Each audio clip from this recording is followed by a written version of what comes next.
Reciban un cordial saludo por parte de los estudiantes de la Escuela Superior Politécnica de Chimborazo, carrera de Medicina. El tema a tratar es cuerpo pulmonar. El cuerpo pulmonar se define como la hipertrofia y la dilatación del ventrículo derecho secundario al aumento de la presión pulmonar, que produce enfermedades del parénquima y a la vasculatura pulmonar sin relación con el lado izquierdo del corazón. En cuanto a la epidemiología, tenemos que es la tercera causa de muerte en el 2021. La enfermedad pulmonar obstructiva crónica es responsable del 80 al 90% de los casos y la prevalencia media estimada de la hipertensión pulmonar en pacientes con EPOC es del 35%. Ahora conoceremos acerca de los factores de riesgo de esta patología. Y entre ellos tenemos los factores propios del huésped y los factores de exposición con el medio ambiente. Entre los factores del huésped conocemos los genéticos, que el más importante se podría decir que es el déficit hereditario de la enzima alfa-1 antitripsina. Además, podríamos decir que el sexo se considera como un factor de riesgo incierto, ya que los estudios más recientes demuestran que la prevalencia de esta patología es casi igual en hombres como en mujeres. El antecedente de infecciones respiratorias graves en la infancia, la hiperreactividad bronquial y el nivel socioeconómico bajo también se han relacionado con el desarrollo de la enfermedad. En cuanto a los factores de exposición, destaca sobre todo el tabaco y se ha demostrado que los fumadores presentan una prevalencia mucho más alta y una muerte más pronta con esta enfermedad que aquellos que no son fumadores. También cabe destacar que no todos los fumadores desarrollan dicha patología y que la exposición pasiva al humo podría también considerarse como uno de los factores de riesgo que desarrollan la patología. Exposición a polvos y sustancias químicas laborales como vapores, irritantes, humos, contaminación de espacios cerrados y abiertos han sido implicados como factores de riesgo para el desarrollo de la EPOC, aunque con menor importancia comparado con el hábito de fumar. En cuanto a la patogenia y anatomía patológica de la EPOC, esta se podría decir que se caracteriza por la presencia de un proceso inflamatorio crónico que afecta las vías respiratorias, el parénquima y la circulación pulmonar. Existe un incremento de macrófagos, linfocitos T y neutrófilos. Además, las células inflamatorias activadas liberan mediadores capaces de lesionar las estructuras pulmonares y pondrán en marcha el proceso inflamatorio, que se volverá crónico a lo largo del tiempo. Además de la inflamación, se asocian otros dos procesos, que uno de ellos es el desequilibrio de enzimas proteolíticas y antiproteasas en el pulmón, y el otro es el estrés oxidativo. La inflamación pulmonar está provocada por la exposición inhalatoria a partículas y gases nocivos. El humo del tabaco puede inducir a la inflamación y lesionar directamente el pulmón. En cuanto a las alteraciones anatomopatológicas características de la EPOC, pueden encontrarse a lo largo de las vías aéreas centrales y también en las periféricas, en el parénquima y en la circulación pulmonar.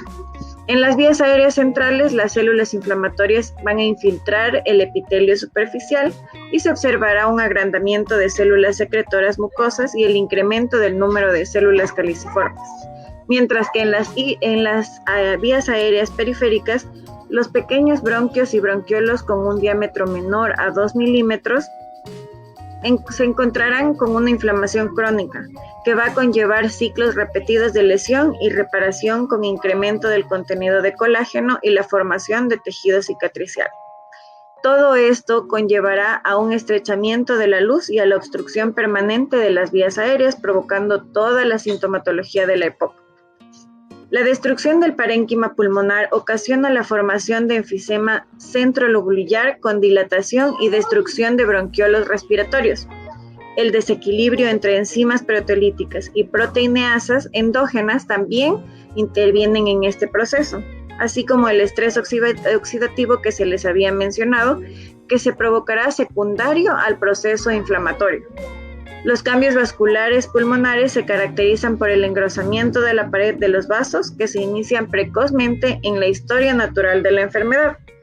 seguido por un incremento del músculo liso y la infiltración de la pared vascular de las células inflamatorias.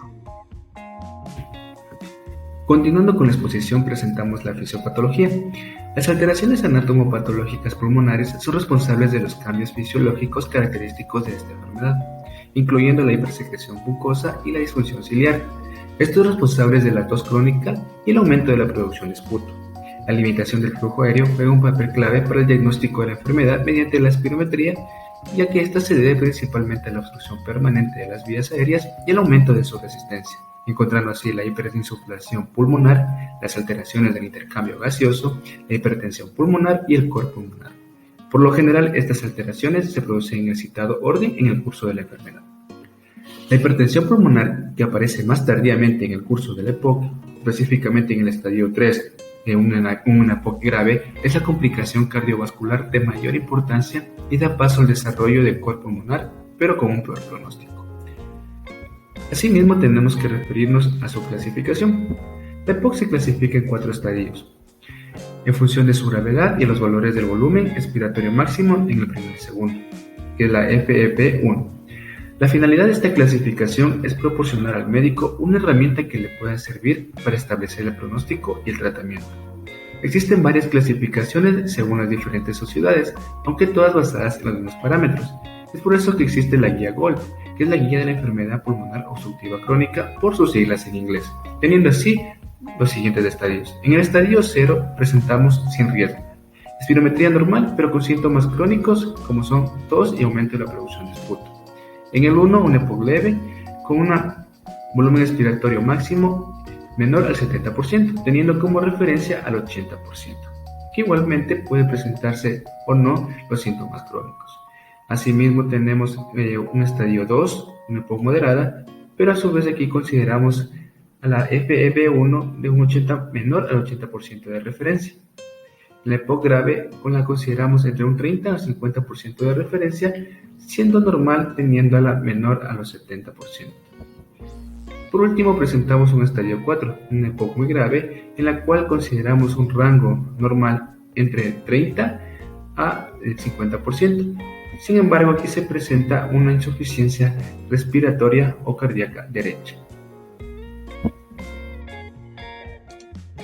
Continuando con la exposición, les voy a hablar acerca de la clínica de esta patología. Y bien, el cuadro clínico es de tos y expectoración durante más de 3 meses al año por más de 2 años consecutivos. Los síntomas principales son tos crónica, que se presenta intermitentemente o todos los días y raramente es solo nocturna, y se acompaña con un aumento crónico de la producción de esputo.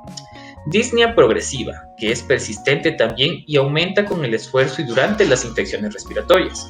En esta se produce un aumento de la tos y de la expectoración, así como también cambios del esputo, el cual adquiere una coloración amarillenta o verdosa.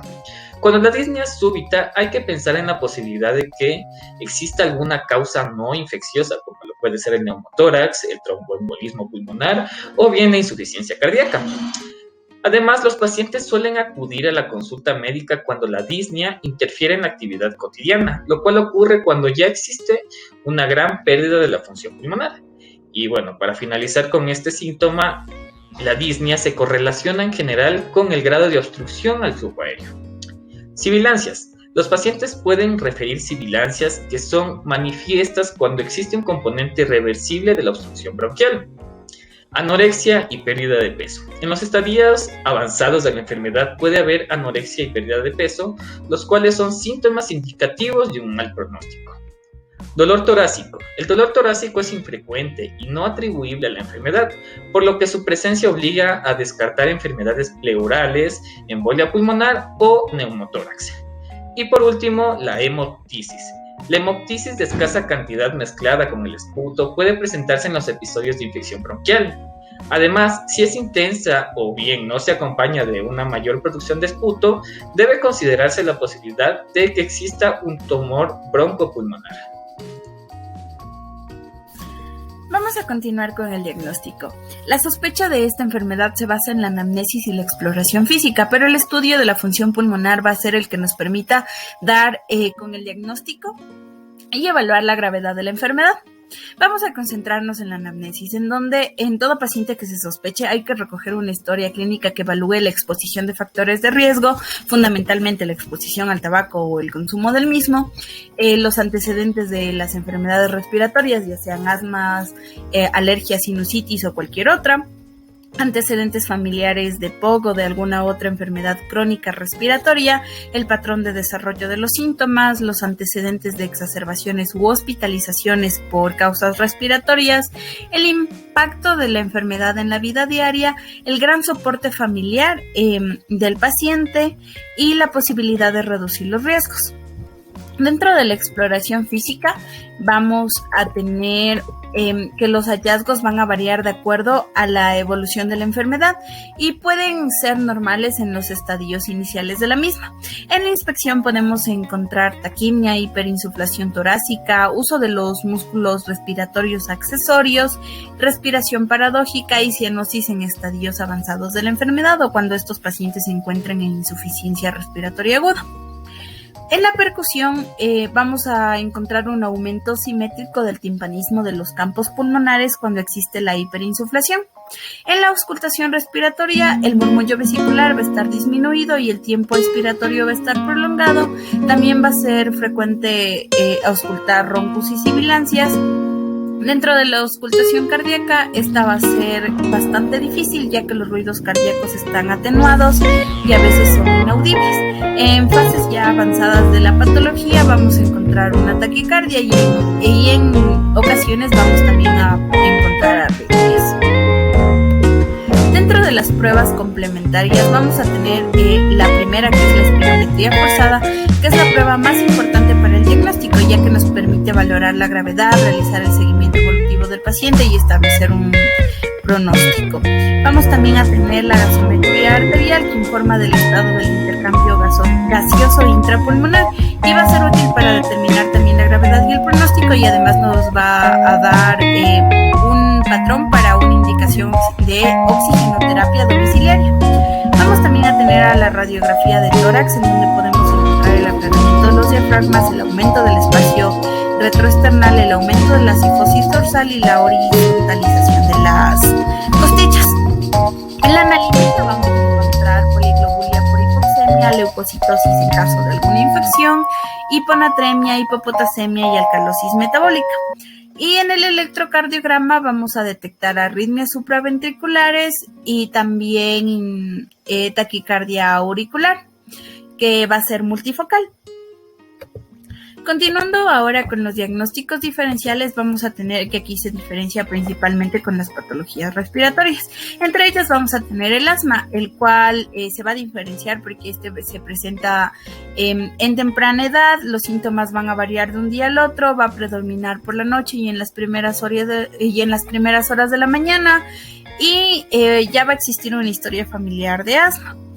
También tenemos a la insuficiencia cardíaca, la cual va a tener una tos que empeora con el decúbito, va a estar asociado a otra clínica como los edemas, la disminución de la diuresis, los episodios de disnea.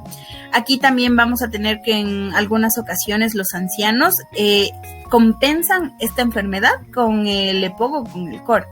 Vamos también a tener a las bronquiectasias, de las cuales se diferencian porque estas presentan una gran cantidad de esputo purulento que está asociado a infecciones bacterianas. Además de que aquí va a haber estertores gruesos a la auscultación, acropaquias, la radiografía de tórax va a mostrar la dilatación bronquial y el engrosamiento de la pared bronquial. Vamos también a tener a la tuberculosis, que esta se va a dar a cualquier edad. La radiografía de tórax va a mostrar infiltrados pulmonares o lesiones nodulares, y aquí vamos a tener que esta se da en zonas con prevalencia local. Y vamos a tener también a la bronquiolitis obliterada, que esta se da en un inicio juvenil, no tiene una historia de tabaquismo, y la tomografía computarizada es la que muestra las áreas hipodensas. La panbronquiolitis difusa, aquí la mayoría de los pacientes van a ser hombres y no van a presentar una historia de consumo de tabaco, y casi todos van a tener un antecedente de sinusitis crónica. Aquí la radiografía y la tomografía van a mostrar opacidades difusas pequeñas e hiperinsuflación. Ahora continuaremos con el tratamiento y como primer punto tenemos el manejo del EPOC estable. Los objetivos de esta van a ser prevenir la progresión de la enfermedad, el alivio de los síntomas, mejorar la tolerancia al ejercicio, prevenir y tratar las complicaciones y reducir la mortalidad. En cuanto al tratamiento farmacológico de los pacientes con una EPOC estable, como primera línea tenemos a los broncodilatadores inhalados. Estos deben ser administrados por inhaladores con contador de dosis o en polvo seco. Cuando los pacientes tienen una EPOC leve, se deben utilizar broncodilatadores a demanda de corta acción. Cuando los pacientes tienen una EPOC moderada, se debe utilizar, en cambio, broncodilatadores de forma pautada. En aquellos pacientes que tienen síntomas agudos, va a estar contraindicada la utilización de broncodilatadores de larga duración. En su lugar, se puede utilizar agonistas beta-2 de corta duración. En la presente tabla podemos ver ejemplos de fármacos broncodilatadores. Tenemos los agonistas beta-2, los anticolinérgicos y las metilsantinas. Continuando con el tratamiento farmacológico tenemos a las teofilinas. Estos fármacos se pueden agregar al tratamiento cuando los pacientes tienen síntomas persistentes a pesar de la terapia combinada con broncodilatadores inhalados. Las teofilinas van a producir una relajación de la musculatura bronquial, un aclaramiento mucociliar y también funcionan como fármacos antiinflamatorios. Por otro lado, los glucocorticoides inhalados tienen un uso controvertido. Esto se recomienda en los pacientes sintomáticos que tienen un volumen expiratorio forzado al primer minuto menor del 50% del valor teórico y con unas reiteradas exacerbaciones. Por otro lado, los mucolíticos no se recomienda su uso generalizado. Y los antioxidantes tenemos que la N-acetilcisteína ha demostrado una disminución en la frecuencia de las exacerbaciones. Agregando al tratamiento farmacológico tenemos el tratamiento complementario y este consta de la rehabilitación pulmonar, vacunas y oxigenoterapia. La rehabilitación pulmonar puede ser utilizada tanto en pacientes ambulatorios como en pacientes hospitalarios y este tiene como objetivo mejorar los síntomas, mejorar la calidad de vida del paciente e incluir a los pacientes en sus rutinas diarias. En cuanto a las vacunas, aquellas que han demostrado tener eficacia para la EPOC son la de la gripe, el neumococo y el Haemophilus influenzae. Y en la oxigenoterapia domiciliaria, esta ha mostrado grandes resultados en aquellos pacientes que tienen una insuficiencia respiratoria crónica.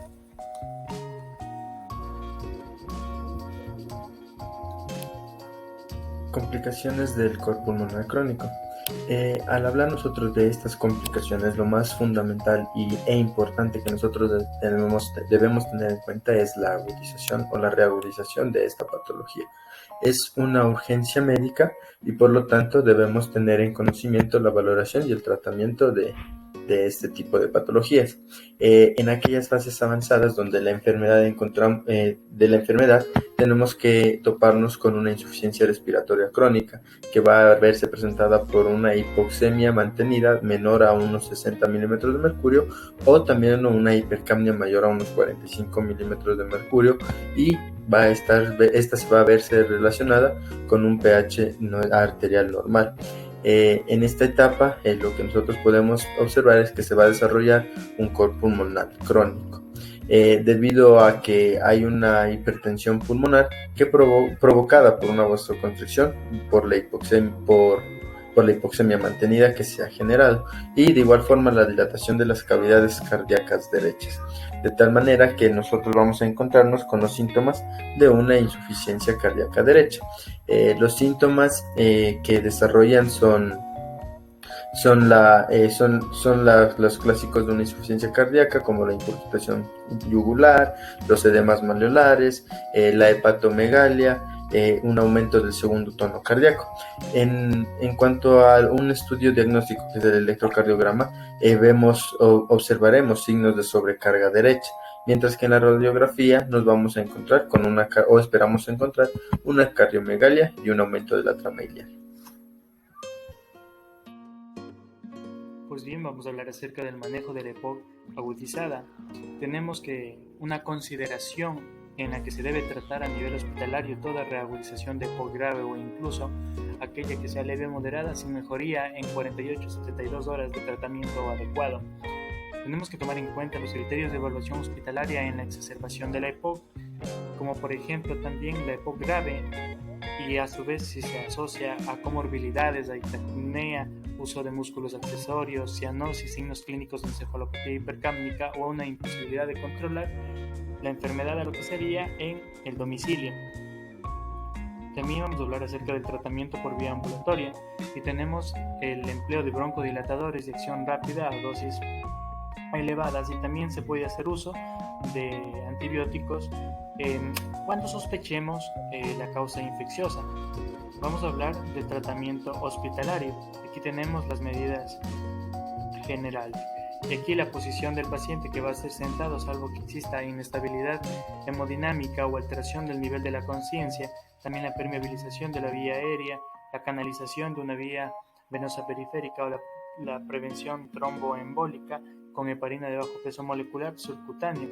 También se tiene en consideración la oxigenoterapia, que se recomienda utilizar la mínima de FiO2 necesaria para alcanzar una presión parcial de oxígeno mayor a 60 milímetros de mercurio, una saturación mayor al 90%. Vamos a hablar acerca de los broncodilatadores. Aquí tenemos los beta-2 adrenérgicos de acción rápida, que van a ser administrados en nebulizaciones, pudiéndose repetir las dosis a la 1 o a las 2 horas y posteriormente cada 4 a 6 horas. Si la situación es grave, se puede utilizar vía subcutánea el salbutamol a una dosis de 0.5 miligramos. En caso también se habla del uso de las santinas, que es un tema de controversia, al igual que de la aminofilina, una dosis intravenosa de 2.5 a 5 miligramos por kilogramo en 30 minutos, y la misma dosis en el siguiente tiempo. Las glucocorticoides también se habla, y nos dice que es aconsejable usarlos desde el inicio en pacientes que requieren ingreso hospitalario, una dosis de 0.4 a 0.6 miligramos por kilogramo de metilprednisolona cada 6 horas intravenoso u otro que sea equivalente, y estos se mantienen de 3 a 4 días y se van reduciendo de forma paulatina. También se pueden utilizar otros tratamientos, como en el caso de la insuficiencia cardíaca, para valorar esa asociación con diuréticos, como por ejemplo con la furosemida. Estamos hablando también del uso de los antibióticos y la indicación para el tratamiento antimicrobiano de forma empírica se da cuando se presente al menos dos de los siguientes datos, como por ejemplo el aumento de la disnea, incremento del volumen de la expectoración o también de la purulencia del esputo, y a su vez la elección del mismo está relacionada con lo que sería la gravedad de la EPOC. Tenemos que tomar en cuenta también la edad, la comorbilidad, pero la implicación con Pseudomonas aeruginosa. Y es así que dentro de la EPOC leve lo que podemos utilizar es la amoxicilina, el clavulánico, a su vez también las fluorquinolonas como el levofloxacino, moxifloxacino 400 miligramos cada 24 horas, o incluso la telitromicina. En relación a la EPOC moderada o grave sin riesgo de pseudomona, se puede utilizar el mismo esquema, salvo que exista gravedad en cuanto al ingreso y se utiliza de forma parenteral. En caso de lo que sería la EPOC moderada o grave con riesgo de pseudomona, se puede utilizar dosis altas de ciprofloxacino 500 a 750 miligramos cada 12 horas o 400 miligramos cada 8 a 12 horas vía intravenosa. Y en casos de gravedad se puede utilizar una asociación entre un beta-lactámico, por ejemplo, como la cefepima o el imipenem, con lo que sería un amidoglucósido como la amicacina. Se habla también del soporte ventilatorio, y aquí tenemos el invasivo y el no invasivo. Dentro del no invasivo tenemos la utilización de la ventilación mecánica no invasiva con presión positiva intermitente, que proporciona un aumento del pH, reduce la presión parcial de CO2, disminuye la mortalidad, la necesidad de intubación orotraqueal y acorta la hospitalización. A su vez, aquí también van a existir criterios de lo que sería selección, que deben estar presentes al menos 2, como por ejemplo disnea de moderada a grave intensidad, con utilización de los músculos accesorios. También puede ser la acidosis moderada grave, hipercapnia o la frecuencia respiratoria mayor a 25 respiraciones por minuto. También vamos a encontrar criterios de exclusión, como por ejemplo paro respiratorio, inestabilidad cardiovascular, somnolencia, también alteraciones de lo que sería la conciencia, cirugía facial, traumatismo craneofacial, obesidad también extrema. También dentro del soporte tenemos el que es invasivo, y aquí tenemos la intubación endotraqueal, que estaría indicada para la insuficiencia respiratoria severa a pesar de un tratamiento previo.